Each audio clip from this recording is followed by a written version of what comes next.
Hello, in this video we'll go through steps 2 and 3 in preparing a production cost report.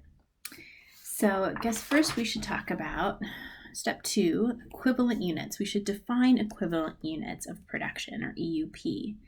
It's a method of expressing partially completed units as fully completed units. This is a slightly different definition than your book gives. Your book says that equivalent units are the number of units that could have been produced if the units had been produced sequentially. So I'm just reading that definition out of your book. And that's fine. I just wanted to give you a different perspective on the definition. We're saying the same thing. So basically, if you are producing, maybe we're making, bottles. Oh my goodness, it's terrible. Let's pretend it's a carton of milk, since that's kind of the direction I'm going with. Sure, that's a carton. And so maybe they're only half full, right? Because we produce them in batches, so we fill them all up. But at the end of the period, you have to pretend like you're flipping off a switch and then just look at all the inventory that's on the product line and express those as if it was like one full unit, right? All the way full of milk. So it's just saying at some point, like at December 31st, we have to flip off our automated production process so that we can take account, right? How many units do we have? What are our costs so far? And so once you flip that switch, you're going to have units that aren't fully complete. But for math, when we're calculating the cost per unit, we need to pretend as though they are complete, right? Because you might have some that are a quarter full, 3/4 full, and that would be a pain of a calculation. So we're just going to take all those partially completed units and say, let's just say that 2 halves equal a full, right? So it's a way of expressing our partially completed units as if it was a fully completed unit. And so there's a calculation that we're going to do for that. So we're going to calculate it ending work in process units times the percent complete. Right, so if we have 100 units at the end of the period and they're all about 25% complete, then we're just going to say we have 25 equivalent units of production, 25 units that we're going to say are complete. We know we really don't have 25 complete units. If we were to go open up the store room and look, we don't have 25 completed units. We have 100 units that are 25% complete. But like I said, that's a pain to do that calculation. So we're just going to say, all right, let's allocate the cost over 25 fully completed units. Okay, we're going to do this calculation for materials. So we'll calculate EUP material costs. And then also EUP conversion costs. Remember, we talked about conversion costs in a previous video. Conversion costs are DL plus MO.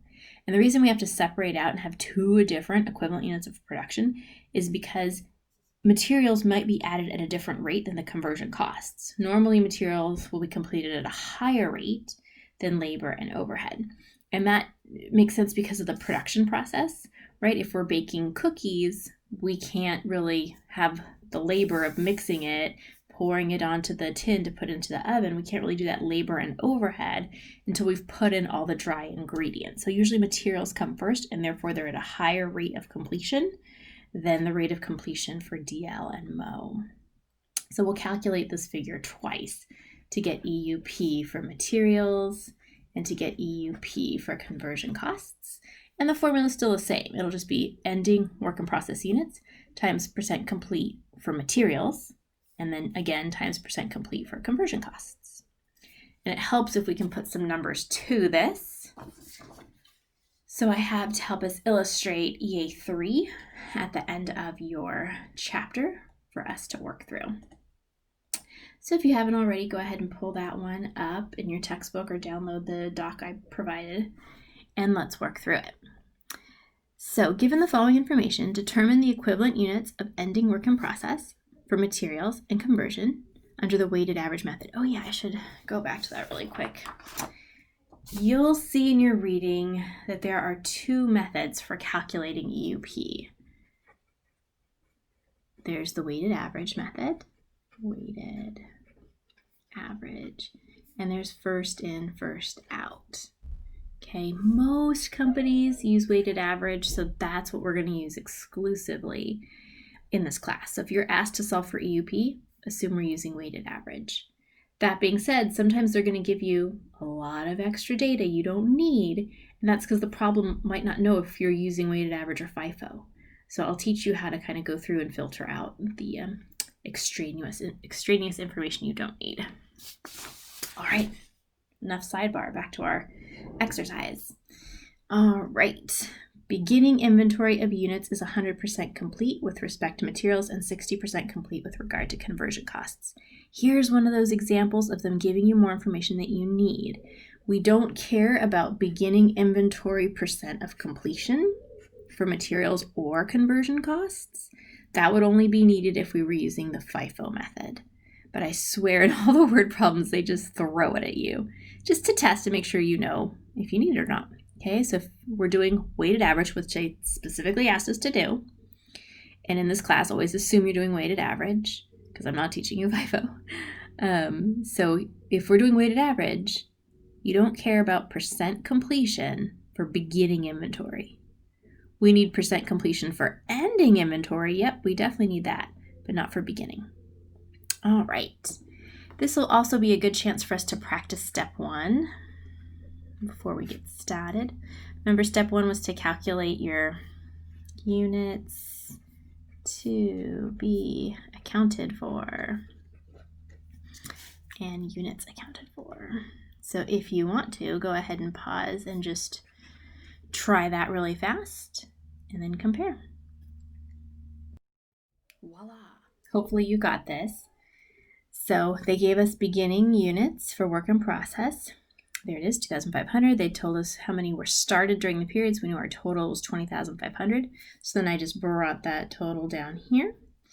They told us units completed and transferred out were 17,500. What we didn't know was the ending work in process. So I just subtracted to find that it was 3,000 units. Wonderful. We need to figure out the equivalent units now. Okay, so we said we have to figure out equivalent units for materials and conversion costs because the percentages are usually different. And that's the case here, right? It tells you the percentage complete for materials is 100. It tells you the percent complete for conversion cost is 65. So we need to do two calculations. And for right now, I'm going to show you, you're going to wonder why I'm putting it in this format, and it's so that way it's more consistent with the production cost format. So when we move into that, you'll have less new things to learn. All right, so let's calculate our equivalent units of production for materials and conversion costs. And remember the formula I gave you, the reason I'm branching off of it here is because the formula was your ending work in process times the percent complete. So here's our ending work in process right here. So it was 100% for materials. So 100% times the 3,000 is 3,000. 65% times 3,000. So if you want to, you can put like a little 65% so you remember. Well, let's see what that math is. 1,950. Okay, so that's how we're expressing the partially completed units. Well, this one was 100%, but this one was 65%. So 65% times the ending work in process. Now to figure out our total EUP, we just need to bring over the 17,500. We don't have to do any kind of calculation, okay? Because they're already 100% complete with respect to materials and conversion costs. Because if they weren't complete, they wouldn't have been transferred out. So I guess I should add one more thing to our formula here. When we're solving for our EUP, you're also going to want to add units completed and transferred out to get our total EUP completed and transferred out to get total EUP. You just don't have to do any type of calculation for it. Just add it as it is. So that's why I'm just bringing it over. Okay, so add down to get your total equivalent units. So equivalent units, term equivalent units for materials. So equivalent units for materials, 20,500. Equivalent units for conversion costs. Add that up. And looks like we get 19,450. Okay, so we answered their question of determining equivalent units for materials, 20,500, and for conversion cost, 19,450. And you might be saying, do I have to do it in this format, or could I have just used this formula? That's fine to answer this question. I'm just setting it up like this because when we get to the production cost report, or if you flipped through ahead in your textbook to see what that looks like, this is how the PCR lays it out. So I'm trying to get you ready for that. All right, so that was step 2. Let me pause this video here and we'll do a separate video for step 3.